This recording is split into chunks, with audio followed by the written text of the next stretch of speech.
I'm Johnny Two Thumb 17. This is episode 39 of my Football Manager 2018 Unemployed Challenge, and this is the group stages of the World Cup. Waka waka, hey, hey.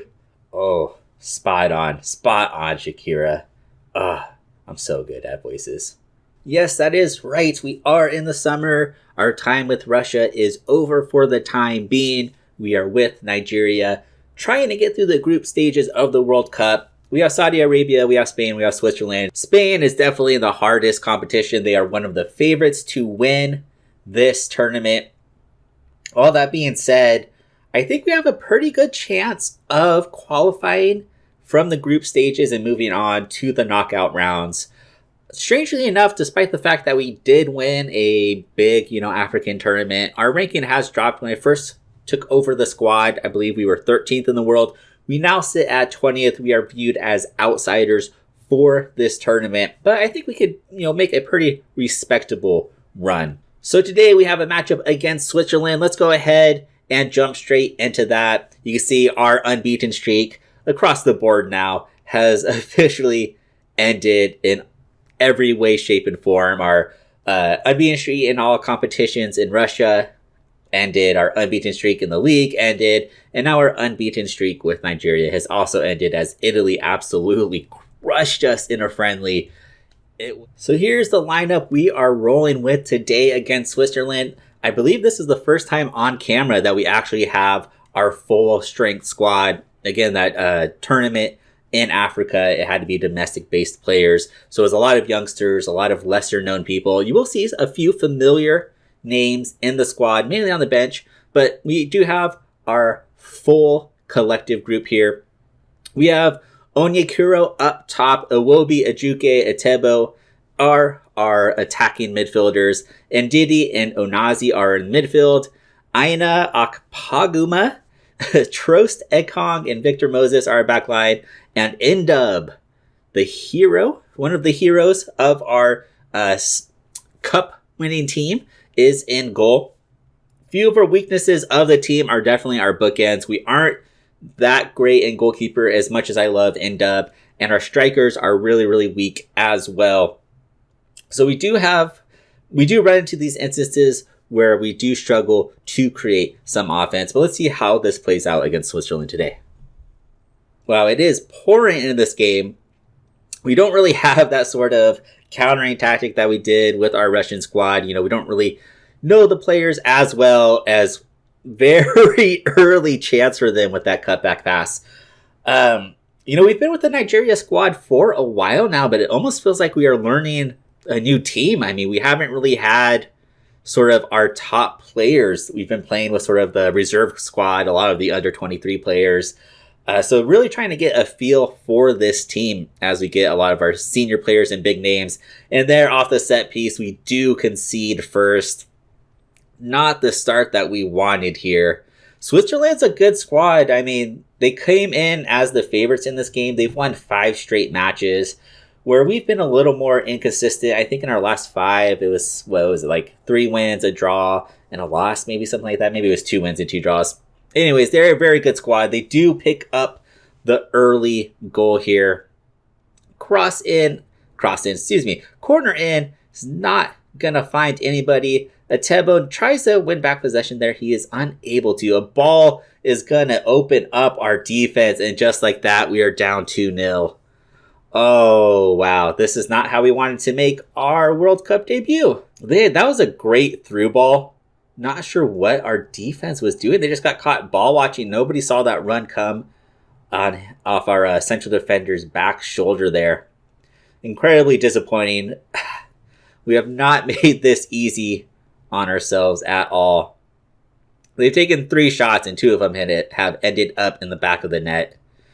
Moses with an interception there. He's going to find Ajuke out wide to Iwobi. Now we do have some big names. We have Iwobi, we have Ndidi, we have Victor Moses. But can we gel as a team and sort of figure this out? I mean, these guys have not been playing that long together, at least not under me. Ajuke now, he's going to find Etebo. Oh, nice move. Get a little bit of space. Tries to get a cross in, unable to find our striker. Onazi to Ajuke. Back to Ndidi. To Ajuke. To Atebo. Edge of the box. Ndidi. Get it out wide. Iwobi. Yes, a couple of our more well-known players. And definitely a couple of the stars of the team connecting there. Ndidi to Iwobi. We do pull back one. Again, it's pretty easy. We're only 24 minutes into this game. So there's plenty of time for us to sort of chase this game and get back into it. We're not going to stress out just yet. The game is still fairly even. So really, I know they went up 2-0 early, but we do have a chance to come back into this game. Definitely not going to stress out just yet. And Diddy now is going to find Onazi. Onazi with a shot. Hit it with a lot of power, but just put it wide there. Maybe find somebody with a pass instead of just knocking it forward. Still, the ball is deep into Switzerland's territory. Trost again with the interception. He's going to find Atebo. Get it out wide. Finds Victor Moses. Moses with a cross in Iwobi. Oh my goodness, that was such a good chance. You would expect our star, one of our stars, Iwobi, to put that chance in.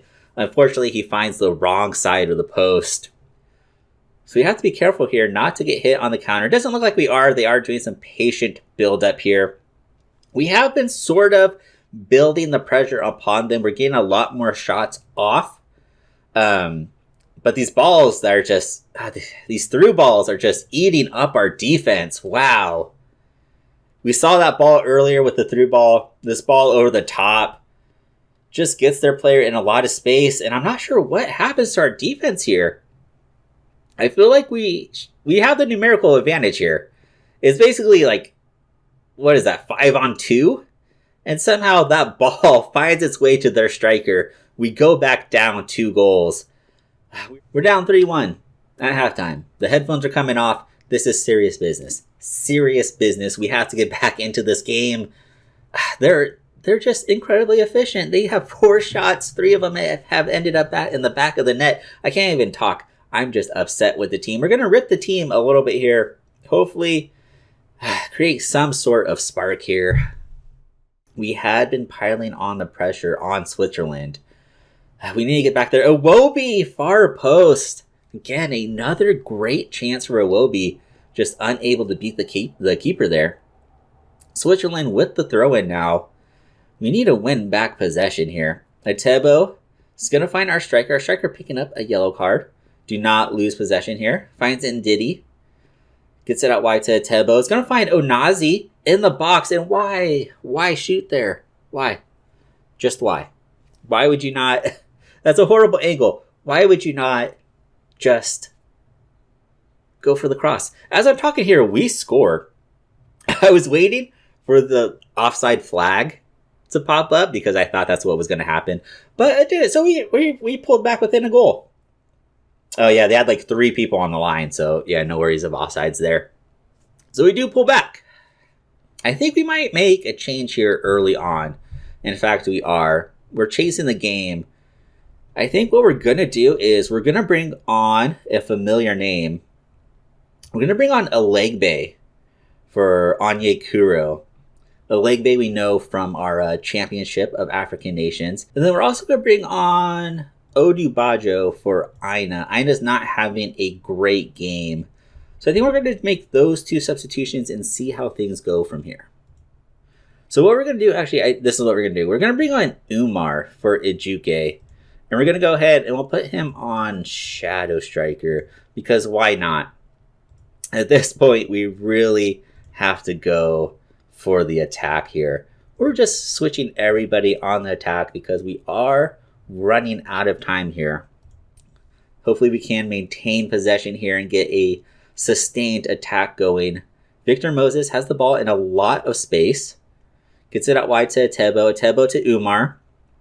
Umar, give it to Moses. There we go. A little bit behind him, but Moses does get it. Looking far post to Iwobi. Unable to find him. Victor Moses is going to recollect.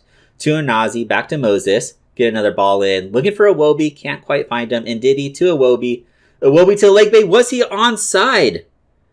I believe he was, and we have, in fact, tied the game up. Alegbe, a well-known name if you have been watching the series. I don't know if we used him that much. I know Chibwezi kind of got all the headlines in our championship run. But Alaigbe is a name that we are familiar with. Coming up big there, we do go up 3-3. Now, there is a highlight immediately after the goal. I know there is the old adage that you are most vulnerable right after you score, even though statistically I don't think that's actually true. But a ball into the box. Again, we have plenty of numbers forward, but plenty of numbers back, but we have seen that doesn't really matter. And yes, the old adage holds true this time, even though statistically it's not true, but these are the goals you remember, so we all think it's true. Frustrating. We had pulled back the game 3-3. Again, look how many people we have in the box. There are 2 defenders on that guy. How does he score? What is with our defense? Alaigbe now with the free kick puts it just over the top of the bar. That was not a great cross, and Ndidi is eventually going to collect it to Onazi. Onazi out wide to Odubajo. Looking near post, isn't going to find him. And Ndidi to Umar. Umar! Oh, great opportunity there. We've had so many opportunities. We've had 19 shots, 7 on target. We figure, no offense to Saudi Arabia, we figure we're going to beat Saudi Arabia. We figure we're going to lose to Spain.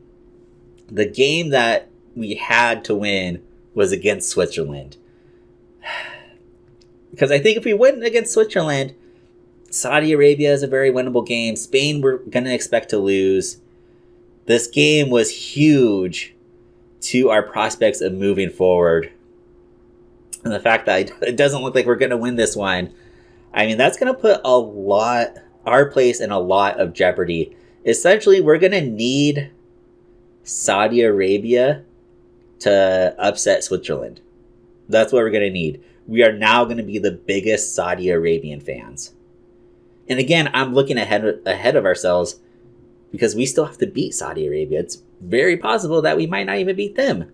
Our defense has just not looked good at all.